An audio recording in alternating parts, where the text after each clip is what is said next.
नमस्ते, साई टिबर में आपका स्वागत है। आज इस वीडियो में हम उस फंक्शन के बारे में जानने वाले हैं जिसके बारे में आखिर कोई बात क्यों नहीं करता, हर कोई इसे स्किप कर देता है।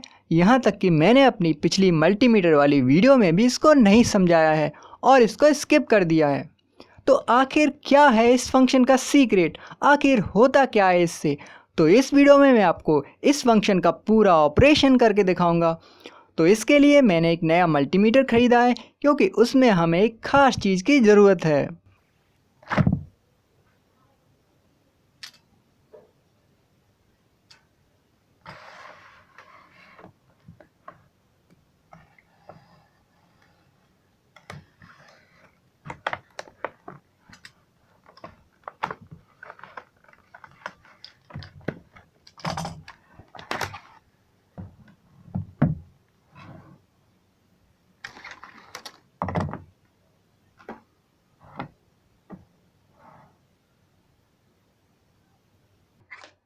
तो वैसे तो ये जो फंक्शन है, ये जो निशान है, ये है फ्रीक्वेंसी का, लेकिन इस मल्टीमीटर से फ्रीक्वेंसी चेक नहीं होती है।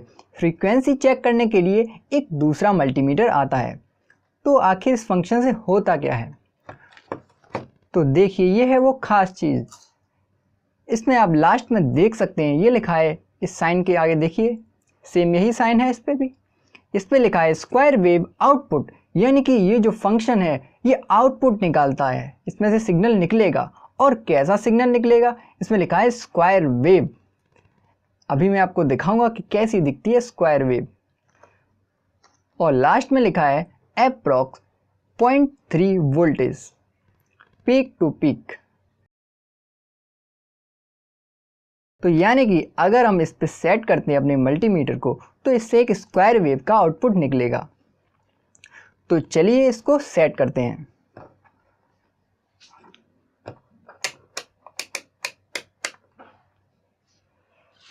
तो हमारा मल्टीमीटर सेट हो गया है। आप सबसे पहले इसको टच करके देखते हैं एक बार और देखते हैं कि क्या होता है। टच कर रहा हूं मैं। तो मैं मजाक कर रहा था, ऐसा कुछ नहीं होगा। तो हम यहाँ इतना जान गए हैं कि इस वाले फंक्शन से एक आउटपुट निकलता है और वो भी स्क्वायर वेव का आउटपुट निकलता है। यानी कि इससे हम कुछ फ्रीक्वेंसी को मेज़र नहीं कर सकते, केवल एक स्क्वायर वेव का आउटपुट निकाल सकते हैं। और वो आउटपुट कितने का निकलेगा उसको हम टेस्ट करेंगे, मतलब कितने हर्ट्ज़ का निकलेगा स्क्वायर वेव आउटपुट, उसको हम चेक करेंगे भी थोड़ी देर में। तो आखिर इसका अब यूज़ कहाँ होता है? तो देखिए, स्क्वायर वेव आउटपुट है तो इसका यूज़ आप अपने हिसाब से कहीं भी कर सकते हैं, लेकिन इसका बेस्ट जो मैं आपको यूज़ बताता हूँ वो ये है एम्पलीफायर को टेस्ट करने में। जी हाँ, तो मैंने एक एम्पलीफायर बनाया हुआ है, तो उसको मैं दिखाता हूँ और उसमें हम इसको टेस्ट करेंगे। ये देखिए, ये एक स्पीकर है, ये एम्पलीफायर है, ये इसका चार्जर है और ये इसकी बैटरी है। ठीक है, तो ये इसमें जब हम सिग्नल देते हैं तो इसमें से जो भी जिसका भी सिग्नल होता है उसमें से प्ले होने लगती है, आवाज़ फिर से आने लगती है। तो हम क्या करेंगे, इस मल्टीमीटर की प्रोब्स को इसमें टच करेंगे और फिर देखते हैं इसका साउंड कैसा आता है। तो अभी मैं आपको साउंड इसका दिखाता हूँ, सुनाता हूँ कि कैसा आ रहा है। देखिए, मैं अपना माइक पास में रख देता हूँ। अभी इसमें कोई साउंड नहीं आ रहा है, बहुत ही हल्का सा अगर आपको महसूस हो रहा हो। ठीक है, तो ये इसका साउंड है अभी। तो ये इसका साउंड है अभी। तो अब हम क्या करेंगे, ये अपनी प्रोब्स को इसमें लगाएंगे और देखते हैं क्या साउंड आता है। और पता चल जाएगा कि 50 हर्ट्ज़ की जो फ्रीक्वेंसी है जो कि इसमें से निकलती है, उस पर ऊपर लिखा नहीं है, लेकिन मैं आपको बता दूं इसकी फ्रीक्वेंसी 50 हर्ट्ज़ की होती है। तो देखिए, इसमें अपनी प्रोब लगाते हैं। तो मैं अपना माइक यहीं रख देता हूँ और देखिए,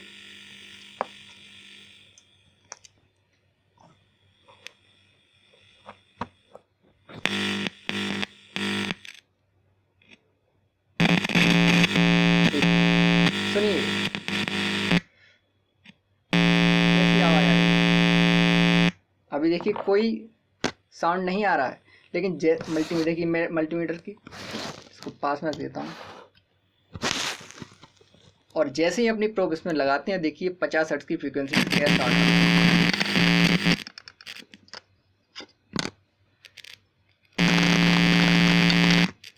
तो आप देख सकते हैं क्या हो रहा है। 50 हर्ट्ज की फ्रीक्वेंसी का साउंड ये मैं यहीं रख देता हूँ।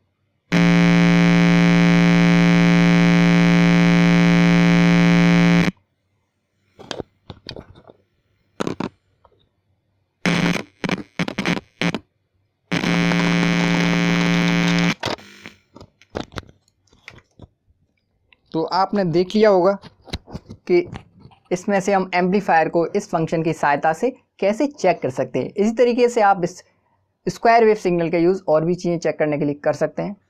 तो अब हम करेंगे इसका एक और रियल टेस्ट, और इसका ऑपरेशन कि आखिर इसमें कितनी फ्रीक्वेंसी निकल रही है और क्या ये स्क्वायर वेव है। तो चलिए, इसके लिए हमें ज़रूरत पड़ेगी एक ऑसिलोस्कोप की। तो मैंने आर्डिनो की सहायता से एक ऑसिलोस्कोप बनाई है, जिसको मैंने कनेक्ट किया अपने लैपटॉप से। तो चलिए इसको कनेक्ट करते हैं और देखते हैं क्या फ्रीक्वेंसी आ रही है उसमें। तो ये मैंने आर्डिनो की सहायता से एक ऑसिलोस्कोप बनाई है, और जैसा कि आप देख सकते हैं मेरे लैपटॉप पे इसकी स्क्रीन आप देख सकते हैं कि उसमें क्या आ रहा है। और इसकी जो स्क्रीन में जो लाइन है एकदम ब्लैंक आ रही है, एक लाइन आ रही है, यानी कि इसमें भी कोई फ्रीक्वेंसी नहीं है। यह एक नॉइज़ है, नॉइज़ की फ्रीक्वेंसी आप देख सकते हैं। तो अब हम क्या करेंगे, ये हमारी जो प्रोब्स हैं, देखिए इसमें उसको मैंने पकड़ लिया तो एक नॉइज़ आ रहा है, और देखिए मैं छोड़ देता हूँ, नॉइज़ ख़त्म। तो हम क्या करेंगे, इसका जो इसमें जो आउटपुट निकल रहा है उसको इसमें लगाएंगे और देखेंगे कि यह एक स्क्वायर वेव है और इसकी फ्रीक्वेंसी आखिर कितनी है। तो चलिए इसको कनेक्ट करते हैं और लगाते हैं। तो हमने एक प्रोब लगा दी है और अब भी नॉइज़ है, और दूसरी प्रोब को मैं इसको पकड़ता नहीं हूँ, मैं इसमें ही लगाता हूँ, क्योंकि अगर मैंने पकड़ी तो नॉइज़ फिर से आने लगेगा कि मैं केवल प्लास्टिक पकड़ रहा हूँ। और देखिए मैंने लगा दिया, और आप देख सकते हैं एक वेव उसमें आने लगी है, और ये है एक स्क्वायर वेव। और आप देख सकते हैं नीचे लिख के आ रहा है फ्रीक्वेंसी 56 हर्ट्ज़, 58 हर्ट्ज़। हम एक बार इसको और ठीक से लगाते हैं, इसको मैं नीचे रख देता हूँ। एक मैंने यहाँ लगा दी और एक यहाँ लगा दी, और आप देखिए फ्रीक्वेंसी इसकी 57 हर्ट्ज़, यानी कि ये 50 से थोड़ी सी ज़्यादा है। और जी हाँ, ये स्क्वायर वेव है, पर इसमें थोड़ा नॉइज़ है, वो वायर्स की वजह से।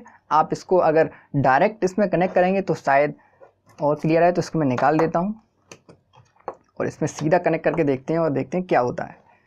तो ये मैं लगा दिया इसमें, और ये मैंने लगा दिया इसमें, और अब देखिए नॉइज़ बहुत ही कम हो चुका है और डायरेक्ट एकदम रिज़ल्ट बहुत ही बेहतरीन आ रहा है। और आप देख सकते हैं इसकी फ्रीक्वेंसी 57 या 58.1 हर्ट्ज़ है, जो अप्रॉक्स हम कह सकते हैं कि 50 हर्ट्ज़ के आसपास है। और जी हाँ दोस्तों, ये एक स्क्वायर वेव सिग्नल है, क्योंकि आप देख सकते हैं कि इसमें बिल्कुल स्क्वायर जैसा जो फ्रीक्वेंसी है वो जनरेट हो रही है, जैसा कि इसमें साइन बना हुआ है। ये देखिए, ये स्क्वायर वेव का ही साइन है। तो मैं उम्मीद करता हूँ अब आप समझ गए होंगे कि इस फंक्शन का क्या यूज़ है। तो अगर आपको ये वीडियो पसंद आई है तो वीडियो को लाइक करिए, और अपने दोस्तों को इसको ज़रूर शेयर करिए, और उनको भी बताइए कि आखिर क्या है इस फंक्शन का सीक्रेट।